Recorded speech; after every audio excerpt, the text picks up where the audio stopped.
दिन था 3 फरवरी 2015।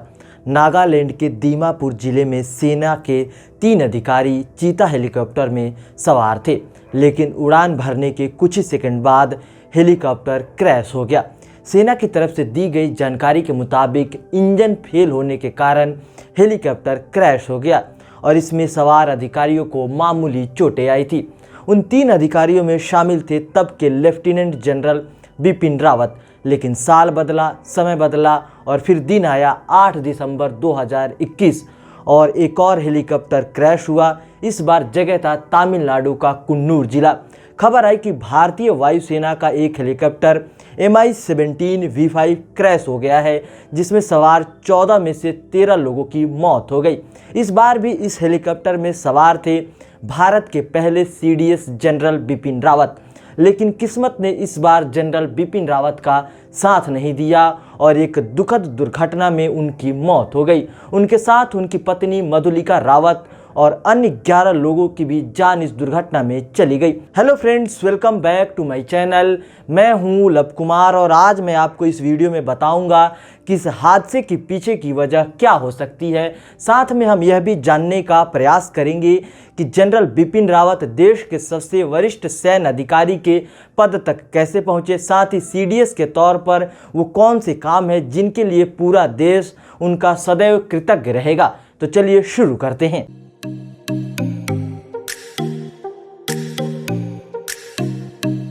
तो आइए सबसे पहले बात करते हैं अब तक के अपडेट्स और हेलीकॉप्टर के क्रैश होने के संभावित कारणों के बारे में। 8 दिसंबर को CDS बिपिन रावत दिल्ली से तमिलनाडु के वेलिंगटन स्थित आर्म्ड फोर्सेस के कॉलेज में एक कार्यक्रम में शामिल होने के लिए निकले। इसके लिए पहले वो दिल्ली के पालम स्थित हवाई अड्डे से तमिलनाडु के सुलूर एयरबेस कैंप पहुंचे, जहां से वो Mi-17 V5 हेलीकॉप्टर में बैठकर वेलिंगटन के लिए निकले। इस हेलीकॉप्टर में कुल 14 लोग सवार थे।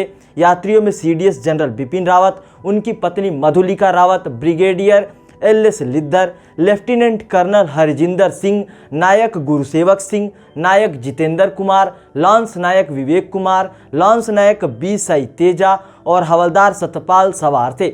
इनके अलावा चालक दल के 5 लोग हेलीकॉप्टर में सवार थे। लेकिन यह हेलीकॉप्टर वालिंगटन से 3 किलोमीटर पहले कुन्नूर जिले में क्रैश हो गया और इसमें जनरल बिपिन रावत सहित 13 लोगों की मौत हो गई। क्रैश के बाद सोशल मीडिया पर जो तस्वीरें सामने आई उससे ये साफ पता चलता है कि यह एक भयानक क्रैश हुआ था और क्रैश के बाद हेलीकॉप्टर में आग भी लग गई थी। हादसा क्यों हुआ, इसको लेकर अभी भी कोई पक्की जानकारी नहीं है। हेलीकॉप्टर वायुसेना का था और इसे वायुसेना के काबिल पायलट्स ही उड़ा रहे थे, इसीलिए क्रैश के तुरंत बाद वायुसेना ने जांच का ऐलान कर दिया। वहीं इस हादसे को लेकर 4 आशंकाएं जताई जा रही हैं, क्योंकि इससे पहले भी इसी तरह के हादसे होते रहे हैं। पहला, खराब मौसम। नीलगिरी की पहाड़ियां हैं, ठंड का मौसम है, धुंध भी हो सकती थी। दूसरा, इंजन फेलियर। तीसरा, हेलीकॉप्टर में और कोई टेक्निकल समस्या जिसकी वजह से उड़ान बाधित हो गई हो। और चौथा, पायलट की चूक। ऐसा कहा जा रहा है कि जहां हेलीकॉप्टर को उतरना था वह जगह पास में ही थी। ऐसे में पायलटों ने हाइट घटाई हो, लेकिन धुंध की वजह से और कम विजिबिलिटी होने के कारण कुछ दिखाई ना दिया हो और हेलीकॉप्टर किसी पहाड़ या किसी ऊंचे पेड़ से टकरा गया हो। आपको फिर से एक बार बता दूं कि ये सिर्फ आशंकाएं हैं। अभी वायुसेना की तरफ से इस पर विस्तृत जांच होगी, उसके बाद ही यह साफ हो पाएगा कि यह हादसा किस वजह से हुआ है। यहाँ पर आपको यह भी बता दूं कि जिस हेलीकॉप्टर में CDS बिपिन रावत सवार थे वो दुनिया के मोस्ट एडवांस ट्रांसपोर्ट हेलीकॉप्टर्स में एक माना जाता है। इस हेलीकॉप्टर का इस्तेमाल सुरक्षा बलों के साथ ही हथियार, फायर सपोर्ट, कॉन्वॉय एक्सट्रैक्ट पहुंचाने में किया जाता है।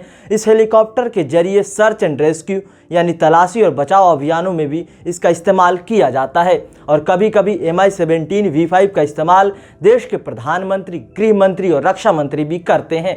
इस हेलीकॉप्टर को रूस की कजान हेलीकॉप्टर्स नाम की कंपनी बनाती है, जो रशियन हेलीकॉप्टर्स की एक सहायक कंपनी है। तो आइए अब एक नजर डालते हैं जनरल बिपिन रावत के यहाँ तक के सफर पर। देश में बड़े सैन्य सुधारों के परिणाम स्वरूप देश के पहले CDS बनने वाले जनरल बिपिन रावत हमेशा सेना में बड़े बदलाव करने के लिए जाने जाएंगे।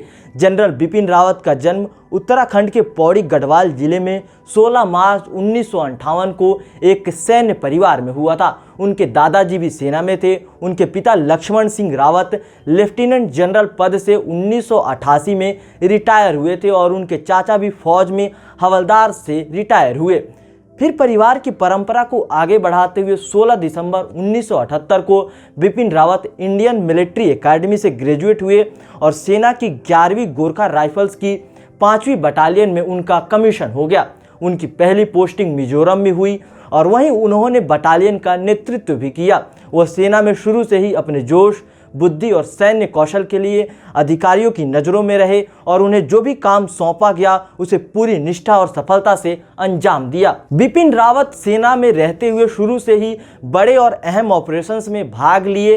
रावत के पास पूर्वी सेक्टर में वास्तविक नियंत्रण रेखा LAC, कश्मीर घाटी, पाकिस्तान के साथ लगी नियंत्रण रेखा और पूर्वोत्तर में काम करने का अच्छा खासा अनुभव था। उन्होंने 1999 में कारगिल युद्ध में भी भाग लिया और अहम मोर्चों पर फतह हासिल करने में सेना की मदद की। उनकी इन्हीं काबिलियत को देखते हुए भारत सरकार ने दिसंबर 2016 में 2 वरिष्ठ अफसरों लेफ्टिनेंट जनरल परवीन बख्शी और लेफ्टिनेंट जनरल PM हारिज को दरकिनार कर भारतीय सेना की कमान जनरल रावत को सौंपी थी और वो देश के 27वें थल सेना प्रमुख बने।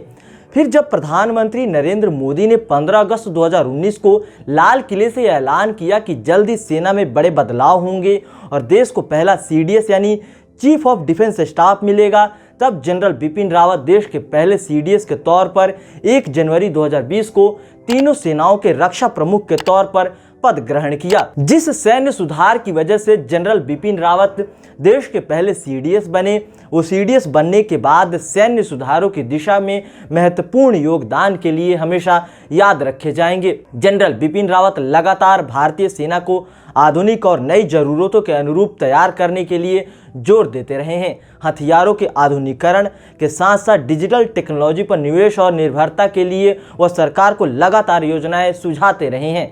पाकिस्तान से लगी सीमा, जम्मू कश्मीर और पूर्वोत्तर में सैन्य चुनौतियों से निपटने के लिए उन्होंने कई थिएटर कमान बनाने की सिफारिश भी की थी और वो सेनाओं को भविष्य में स्पेस वॉर के लिए भी सक्षम बनाने की बात करते रहे थे। आपको यह भी बता दें कि उरी हमले के बाद हुए सर्जिकल स्ट्राइक से लेकर बालाकोट एयर स्ट्राइक की रणनीति के पीछे उनका अहम रोल था और निधन से एन पहले तक वो कई बड़े प्लान पर काम कर रहे थे। अब यह देखना होगा कि सरकार जनरल बिपिन रावत की जगह किसे नया CDS नियुक्त करती है। तो फिलहाल इस वीडियो में इतना ही। जनरल बिपिन रावत द्वारा देश के लिए किए गए त्याग और बलिदान के लिए यह देश उनका हमेशा कृतज्ञ रहेगा। धन्यवाद।